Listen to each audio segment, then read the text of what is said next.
À quoi ressemblait une journée du prophète Mohammed? Tôt le matin, Mohammed se réveille d'un petit sommeil, après avoir passé une bonne partie de la nuit en prière.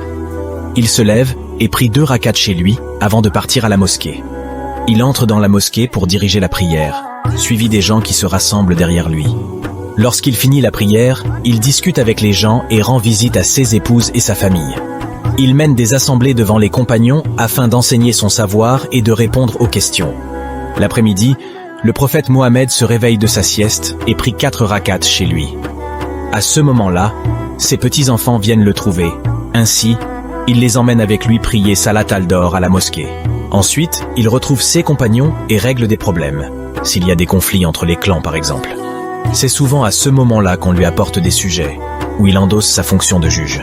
Quand Salat el-Asar retentit, il fait 4 rakats surérogatoires, puis il dirige la prière. Après el-Asar, il n'y a pas de réunion, car c'est la fin de la journée de travail pour les gens. C'est le moment de la préparation du dîner dans les maisons. Alors le prophète Mohammed fait en sorte que tout le monde puisse vaquer à ses occupations. Au moment de Salat el-Marlib, le prophète se rend rapidement à la mosquée et procède à ses 2 rakats surérogatoires avant de diriger. Après celle-ci, il n'y a pas de rassemblement non plus. Il rentre chez lui et fait alors encore 2 rakats, puis il dîne avec sa famille. Plus tard vient l'heure de diriger Salat al-Aïcha, et après ça, Mohammed rentre chez lui et prie quelques rakats. Puis, il s'assoit auprès de son épouse pour discuter, si Abu Bakr ou Oumar ne sont pas passés chez lui pour une affaire importante.